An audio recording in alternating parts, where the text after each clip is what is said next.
प्यारे बच्चों, दिमांश educational academy में आपका हार्दिक स्वागत है। बच्चों, इन टेक्स्ट क्वेश्चन में हम लोग इन क्वेश्चंस को देखेंगे, कैसे इनका सॉल्यूशन करेंगे। Question, what are the advantage of connecting electrical devices in parallel with the battery instead of connected in series.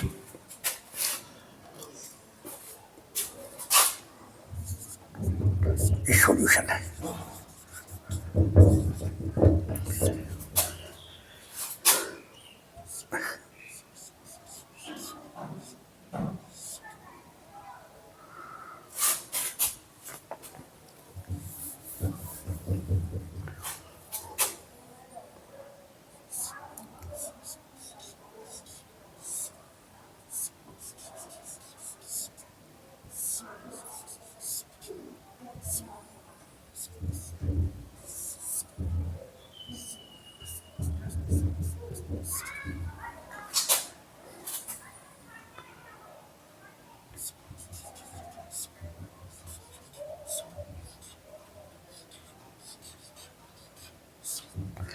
बच्चों, पॉइंट ए और बी के बीच में तीन सीरीज में है।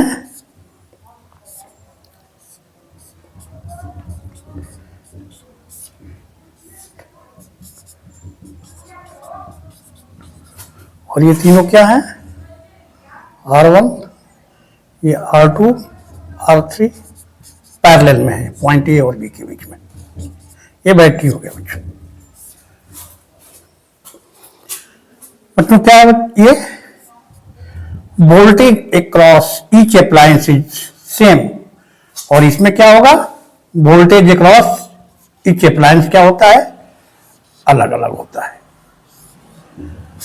मतलब there is no voltage division in parallel combination, but there is voltage division in series combination. ठीक।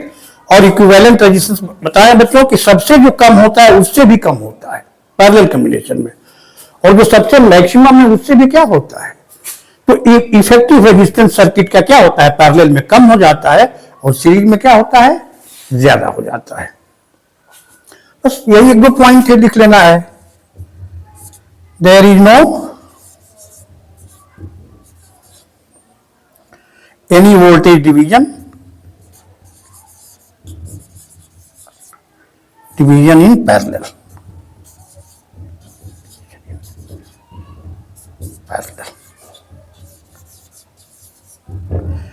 समझ गए बच्चों? और इसमें क्या होता है? There is voltage division in series. That is the voltage across the each resistor is क्या होता है? Different according to the resistance। इसमें सेम होता है। समझ गए बच्चों? और दूसरी बात क्या है? अगर एक अप्लायंस इसमें खराब हो जाए, ये बंद हो जाए, तब भी क्या होता है? सर्किट में करंट ये होती रहती है। और इसमें एक भी खराब हो जाए तो पूरा सर्किट क्या हो जाएगा? ब्रेक हो जाएगा। देख रहे हैं ना? पूरा सर्किट ब्रेक हो जाएगा। एक भी अप्लायंस अगर खराब हो जाए उसमें सीरीज में तो क्या हो जाएगा? टोटल क्या होगा? सारे का फंक्शन रुक जाएगा। और दूसरा क्या होता है? पैरेलल कॉम्बिनेशन में जो सबसे कम रेजिस्टेंस है उससे भी क्या होता है? कम, मिनिमम रेजिस्टेंस से भी कम। और इसमें मैक्सिमम जो रेजिस्टेंस है उससे भी अधिक होता है, इक्विवेलेंट रेजिस्टेंस। ठीक। तो इसमें इफेक्टिव क्या होता है? इक्विवेलेंट रेजिस्टेंस मिनिमम होगा, उसमें क्या हो जाएगा? मैक्सिमम होगा। Equivalent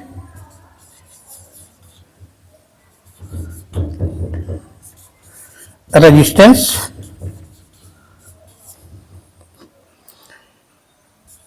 is minimum।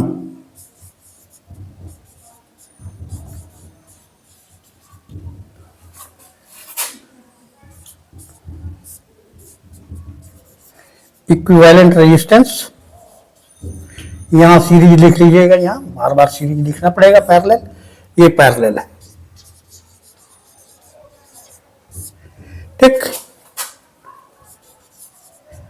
Resistance is maximum,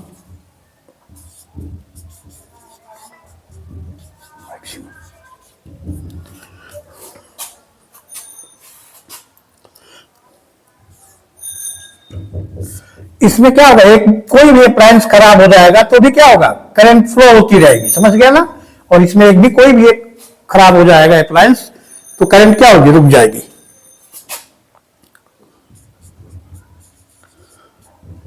flowing of current does not stop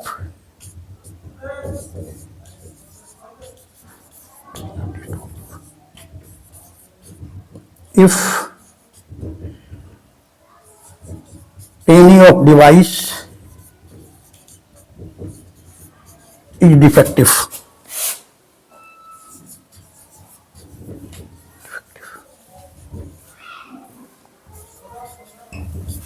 और इसमें क्या होगा, flowing of current stops,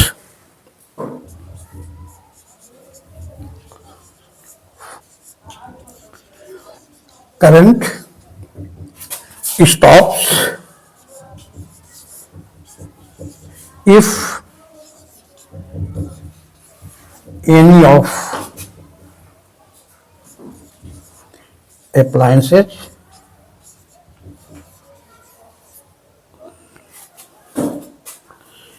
is out of order, is out of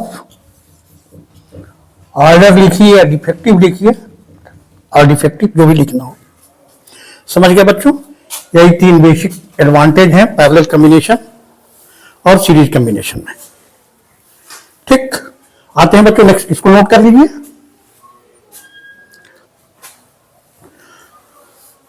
now we see the solution of next question, question number 2।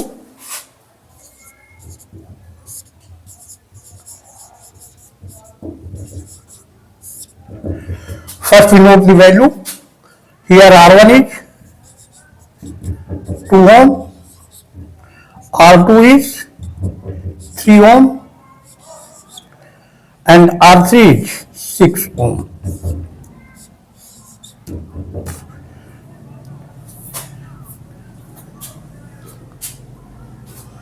How can we connect so that we can obtain एक total resistance of 4 ओम।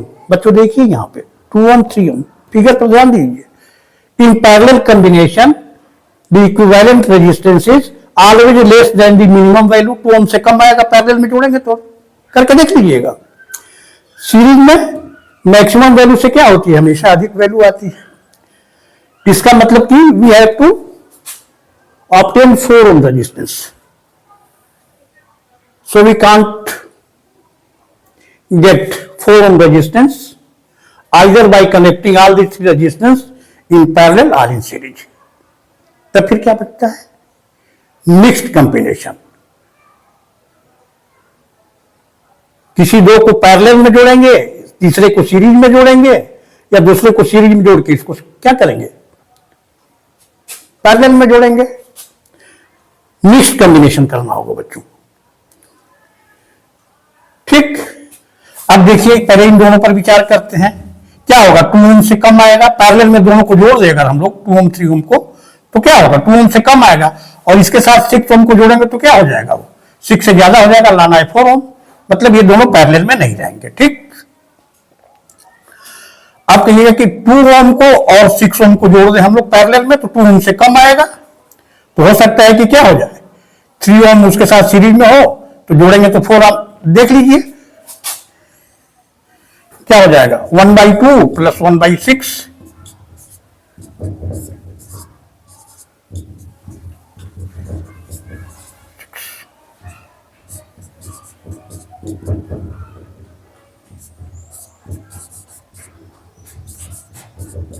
6/4, 1.5 ओम आ जाएगा। इन दोनों को 2 ओम को 6 ओम को parallel में इसके साथ जोड़िएगा series में तो क्या आ जाएगा 4.5 ले आना है क्या है, मतलब ये दोनों ना पैरेलल में रहेंगे, 2 और 3 ओम भी पैरेलल में रहेंगे, 2 और 6 भी पैरेलल में, तो कौन बचे इसको, इन दोनों को, ये 3 और 6 ओम को पैरेलल में जोड़ करके देख लीजिए।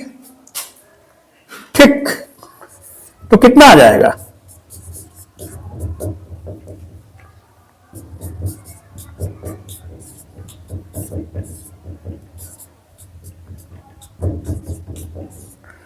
RP equivalent resistance in parallel 6/3 2 ओम, और इन दोनों के साथ इसको क्या करेंगे, इस 2 ओम वाले रेजिस्टेंस को सीरीज में जोड़ देंगे तो क्या आ जाएगा 2 + 2 4 ओम हो जाएगा। समझ गए बच्चों,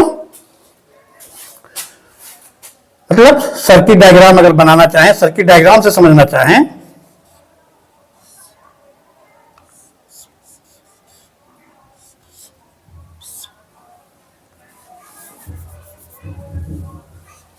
तो ऐसे होगा ये।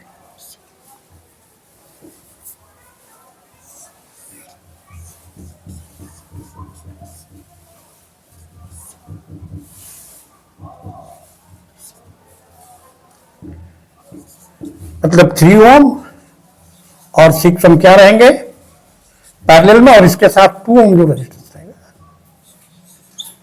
क्या हो जाएगा, सीरीज में हो जाएगा, 4 ओम आ जाएगा। इन दोनों का क्या हो जाएगा, देखिए किए हम लोग यहां से कर लीजिएगा,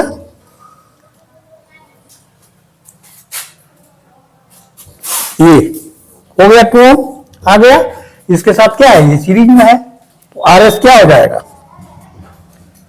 आरपी प्लस 2 ओम, ये आरपी आया 2 ओम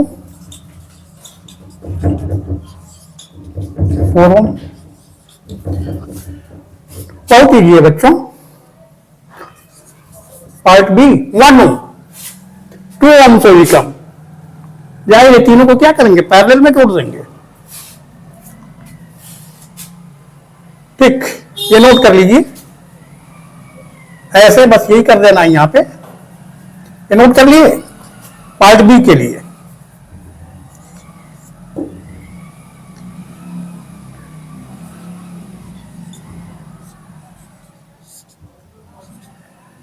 मतलब 2 ओम 3 ओम और 6 ओम सबको क्या करेंगे हम लोग यहां पैरेलल में जोड़ देंगे, कर लीजिए।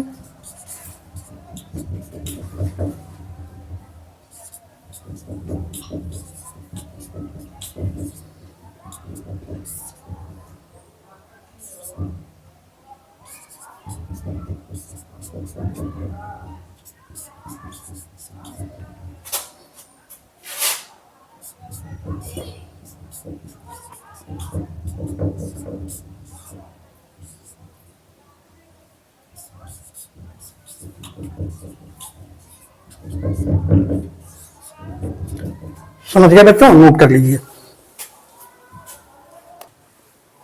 Now we come to the solution of next questions. Question number 3 solution.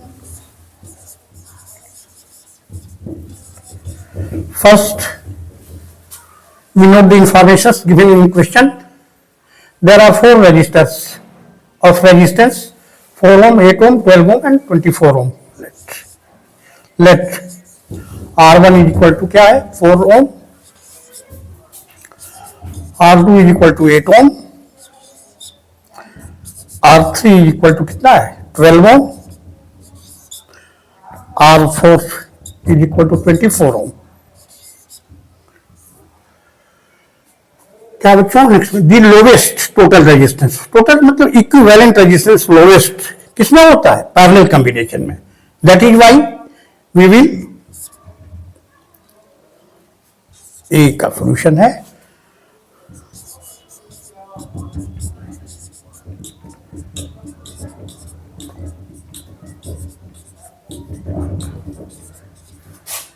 Physics यहीं तक, ठीक। इसके बाद मैथ और सिंपल क्या हो गया फ्रैक्शन का जोड़, जो क्लास 5 का लड़का भी कर लेगा।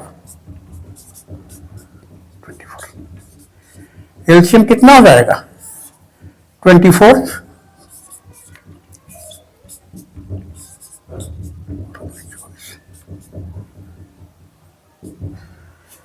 एक बार एलसीएम निकाल के देख भी लीजिए, हम भी देख लें। क्यों 24 क्या है, ये सभी क्या है, 4 के मल्टीपुल हैं, 24 ही आएगा। ठीक, 12/24।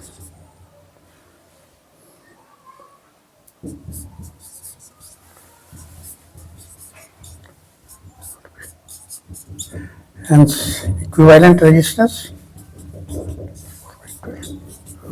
2 ohm। ठीक, हाईएस्ट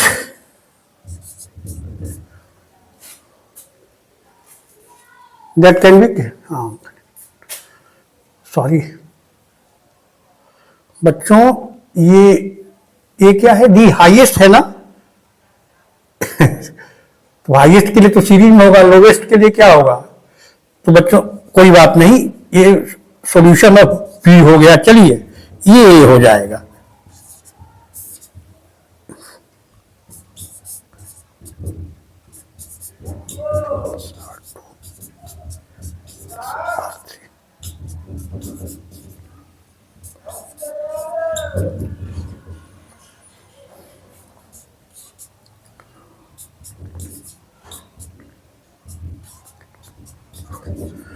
तो यहां भले यूनिट छोड़ दी हैं 48 ओम, यहां मत छोड़िएगा,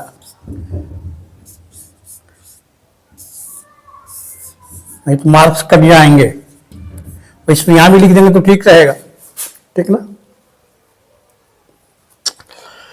चलिए नोट कर लीजिए इसको। इसके बाद आते हैं हम लोग नेक्स्ट क्वेश्चन पर।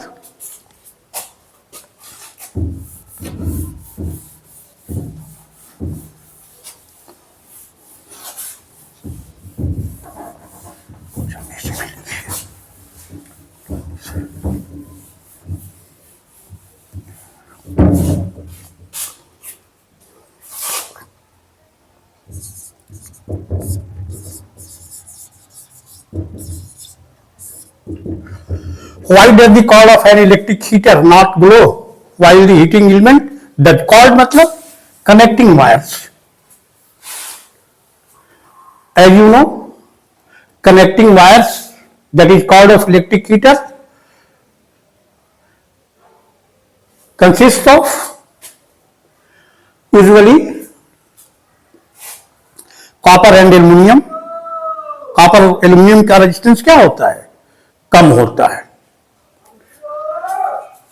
ठीक, और ये क्या, heating element consist of an alloy.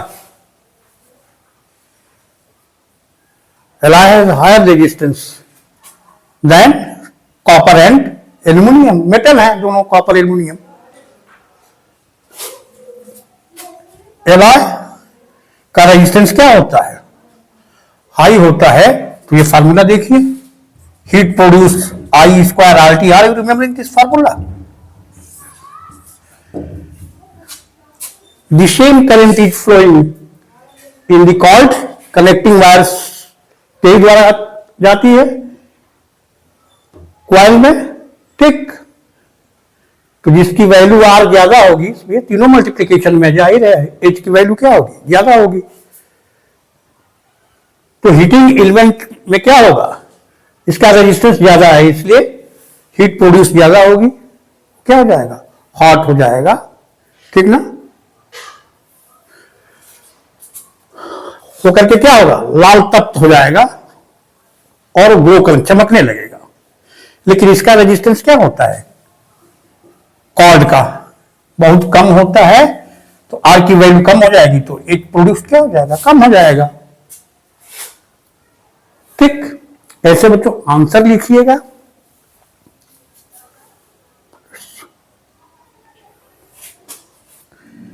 The formula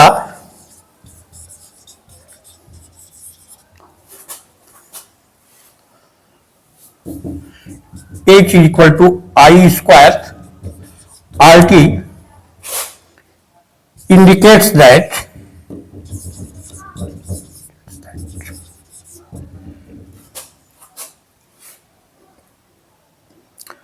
the higher the resistance,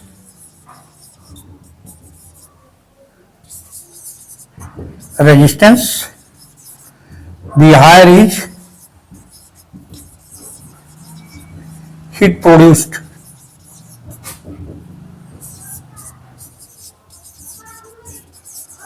Okay. Although the same current is flowing in the card and the heating element.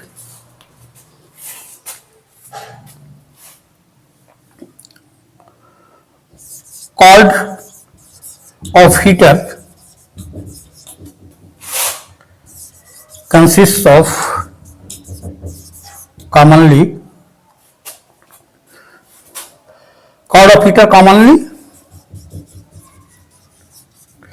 consists of copper or aluminum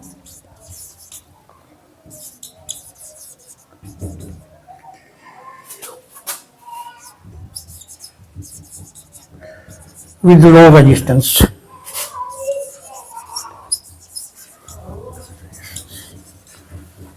While the heating element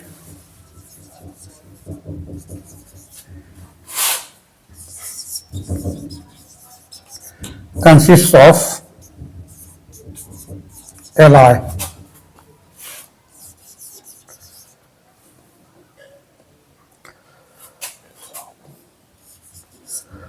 Alloy with high resistance.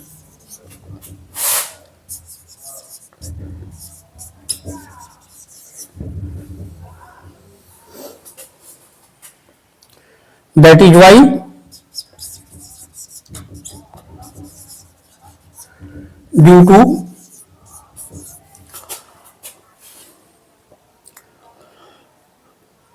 heat produced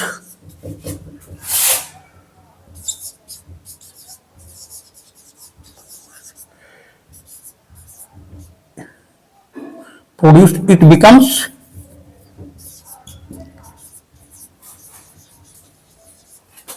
red hot and glow.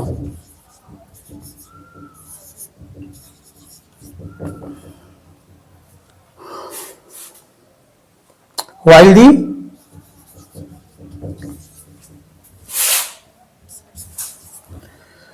cord does not glow.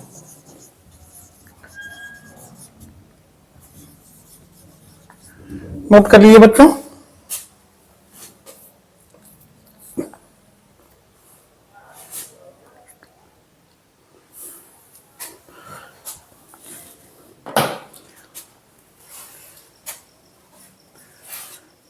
Let us see the next question, bachcho. Question 5. Compute the heat generated while transferring 96,000 coulomb of charge in 1 hour through a potential difference of 50 volt.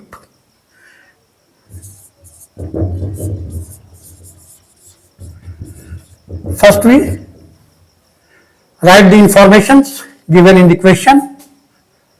Charge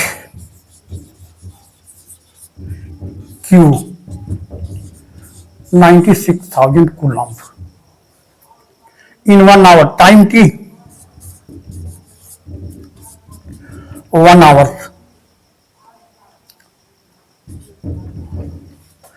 Take potential difference PD B 50 volt. What is to be calculated? Amount of heat generated H. Amount of it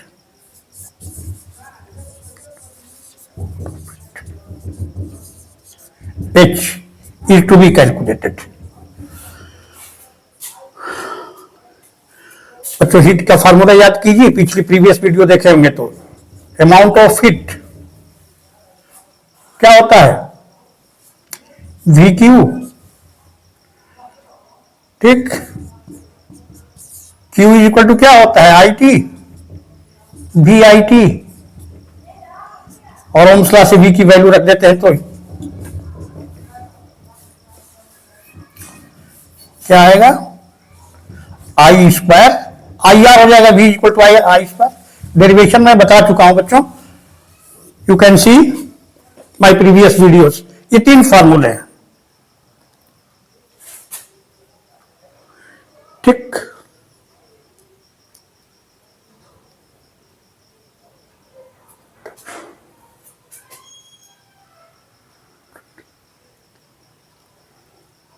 बच्चों क्या क्या पता है इसमें?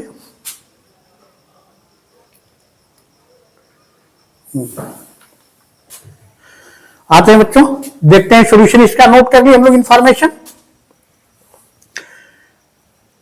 Charge कितना है देख रहे हैं ना बच्चों, ये फॉर्मूला देखिए वी क्यू, तो क्यू तो ये है बच्चों। इस टाइम को देने का मतलब क्या है?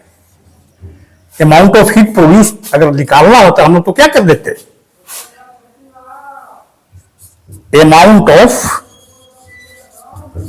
हीट प्रोड्यूस्ड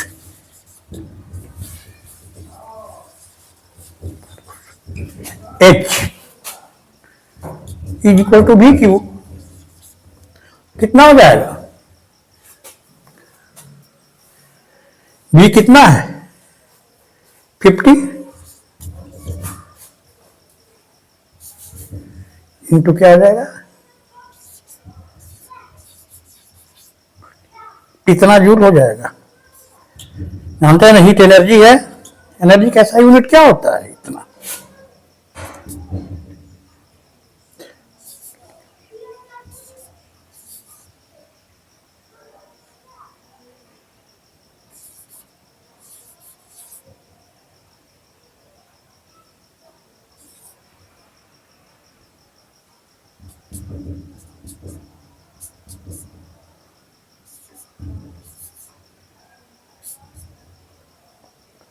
साइंटिफिक नोटेशन में लिखेंगे हम लोग 6 प्लस ले आए डिक्शनरी यहां, और ये क्या हो गया?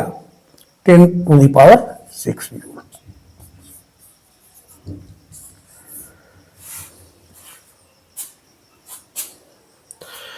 अब बच्चों इस टाइम को देने का क्या मतलब है? पहले तो इसके एसआई यूनिट में बदल लेंगे हम लोग टाइम को। टी है ना, बाकी सभी दोनों एसआई यूनिट में है, टाइम नहीं है, सेकंड में चेंज करेंगे।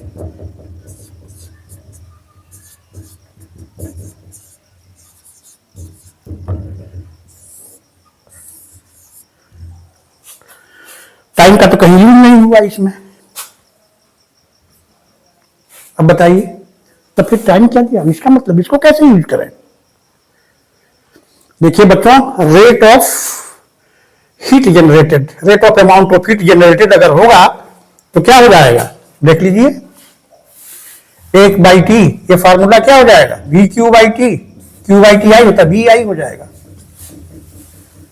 देख रहे हैं ना, यहां से भी इस फार्मूले से भी टी से डिवाइड कीजिए इसको, वी आई हो जाएगा, और ये आई स्क्वायर आर हो जाएगा। समझ गए बच्चों? अगर इसमें पूछा रहा था टाइम अगर दिया गया है तो इसमें पूछना चाहिए रेट ऑफ हीट जनरेटेड। ठीक, तो आई निकालने के लिए क्या करेंगे? Rate of heat generated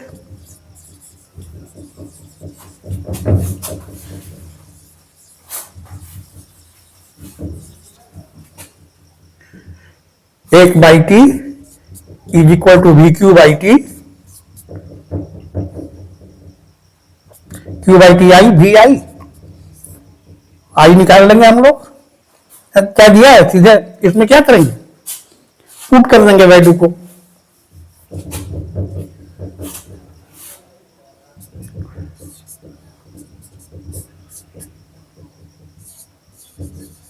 $96,000 into we की वैल्यू कितनी है? यहां कर लेते हैं, जिस ऑर्डर में लिखे हैं उसी ऑर्डर में वैल्यू भी लिखे हैं हम लोग। वी कितना है? 50 वोल्ट। टी कितना है?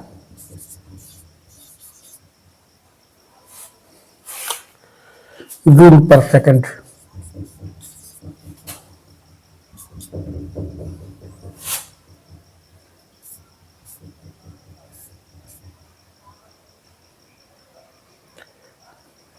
कट कीजिए इसको, और कितना बचा? 50 इंटू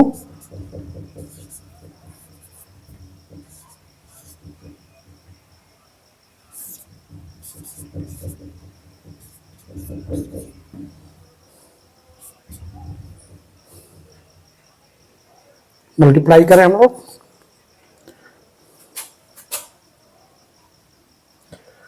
फोर से 9 हो गया, फिर इसको कट करना है।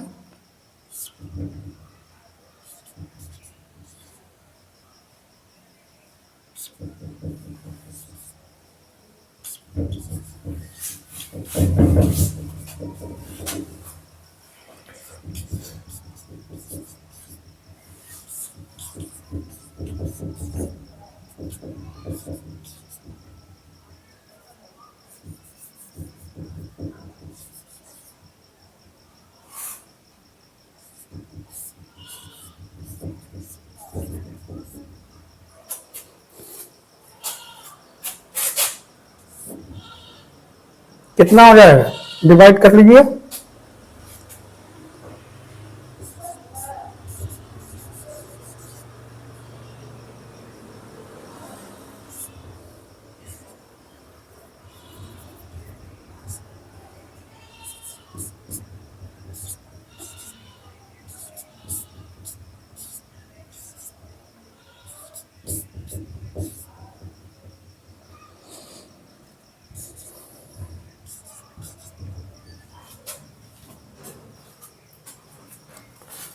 कितना हो जाएगा ये,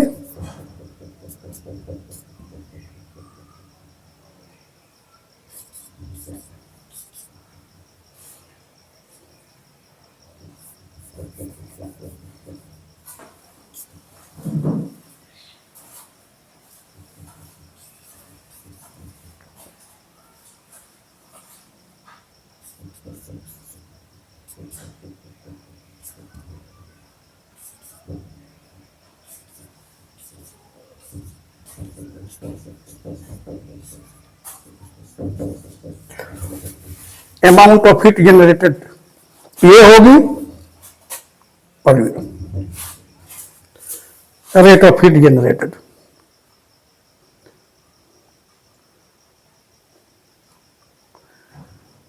समझ गए बच्चों, यही थोड़ी सी गड़बड़ है, थोड़ा चाहिए यहाँ, या तो रेट पूछते फिर टाइम की जरूरत नहीं थी, इसी फार्मूले से कैलकुलेट हो जाएगा। नोट कर लीजिए।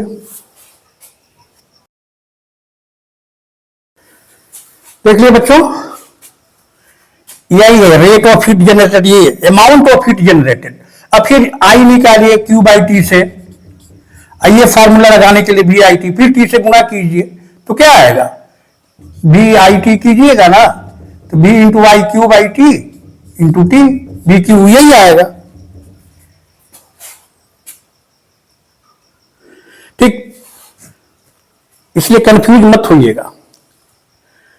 फिर आई ऐसे निकालिए, फिर टी से मल्टीप्लाई कीजिए, फिर यही आएगा बी आई।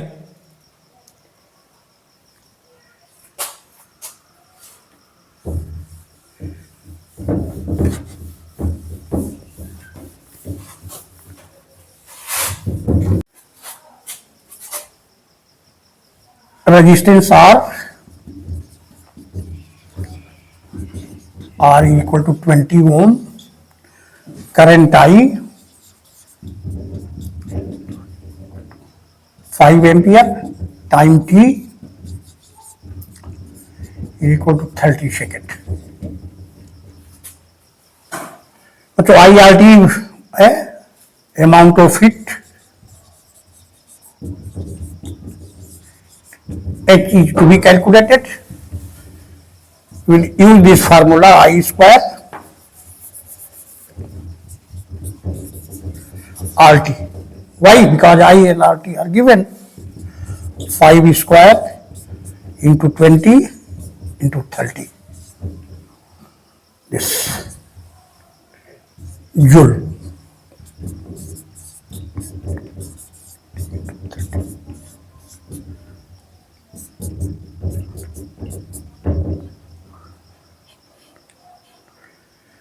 तो मल्टीप्लाई कीजिए 50,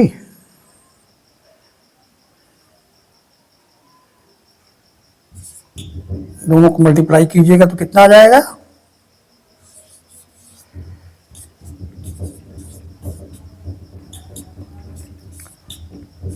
30। साइंटिफिक नोटेशन में 4 प्लस डेसिमल यहां से यहां कीजिए, 1.500, कोई मतलब नहीं है इन तीनों जीरो का, into 10 to the power 4 joule. ये आंसर है बच्चों, नोट कर लीजिए। इसके बाद नेक्स्ट क्वेश्चन पर आते हैं। ना We see the solution of the two questions. The two questions are the last questions of the in-text questions. समझ गए बच्चों? इसके बाद हम लोग एक्सरसाइज के क्वेश्चन करेंगे. आइए इन दोनों का भी सॉल्यूशन देख लेते हैं.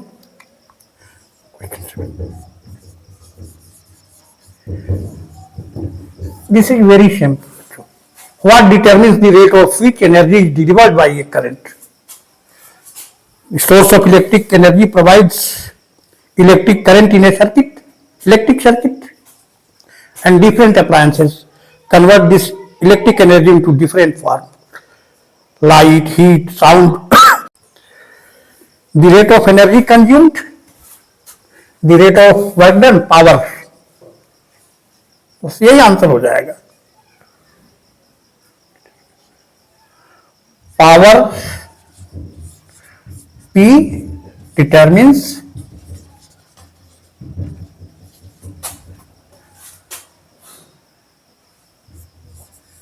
the rate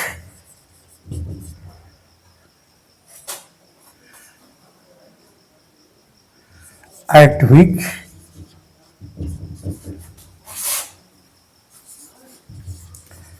energy is delivered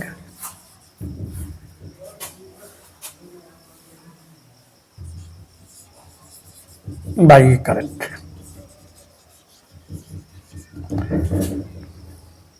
याद रखिएगा formula P equal to W/T. यही वर्क डन, यही energy work done by source of electric energy by electric current. ठीक है बच्चों, नोट कर लीजिए. इसके बाद यहीं पर सॉल्यूशन 8 का भी कर लेते हैं हम लोग. क्वेश्चन 8 का. An electric motor takes electric current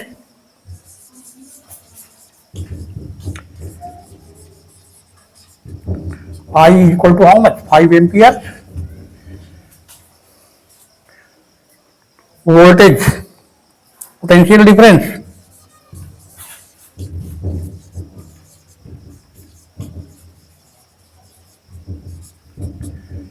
(220 volt).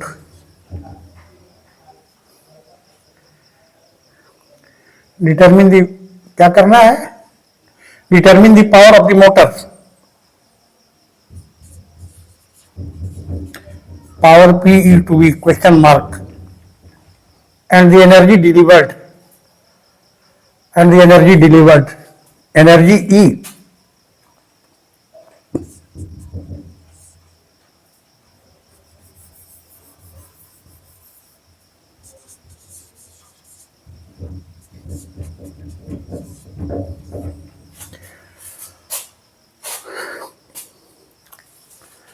Energy delivered याद कीजिए,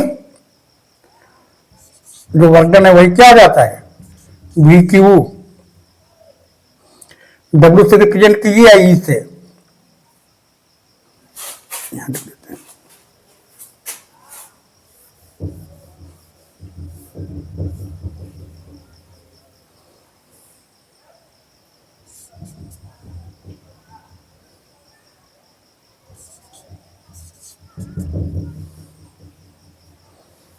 फार्मूला क्या है? VQ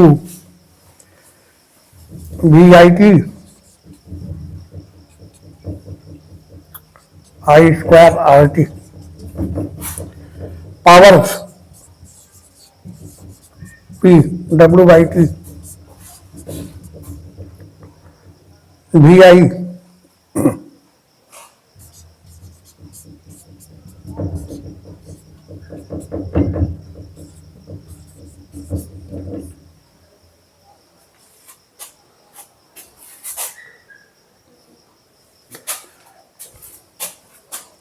या हम क्लास से आई को चेंज करेंगे तो क्या हो जाएगा? V equal to IR, I equal to V/R.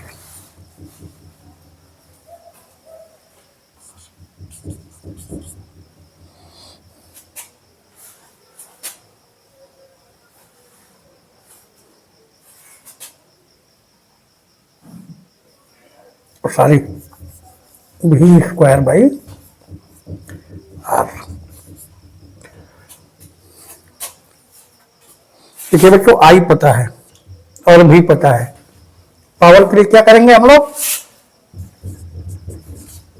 यही फार्मूला यूज कर लेंगे।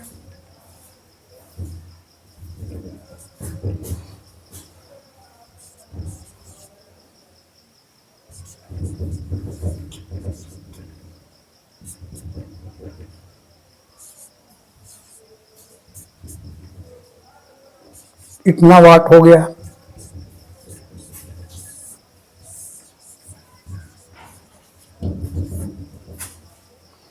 हो गया।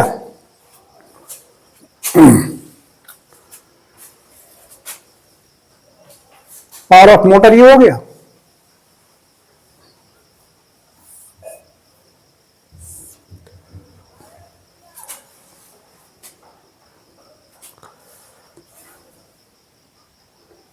तो टाइम दिया हुआ है इसमें, sorry, time T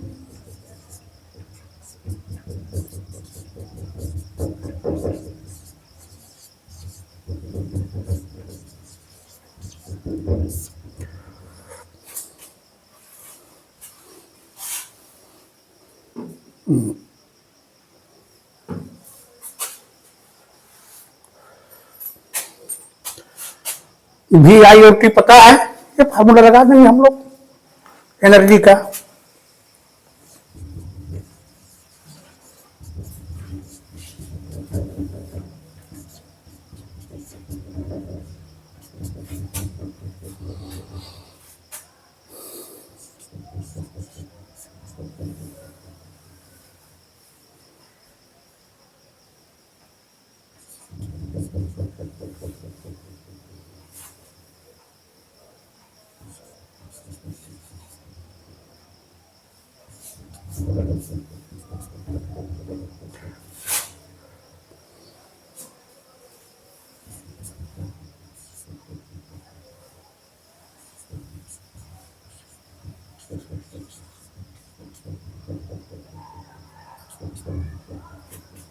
seventy two into 11,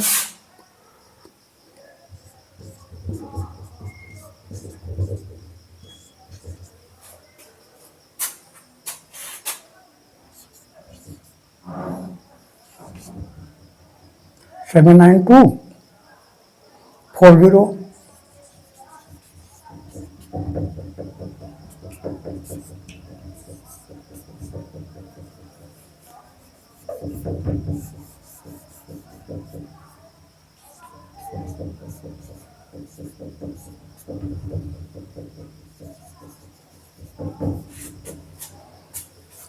note कर लीजिए बच्चों।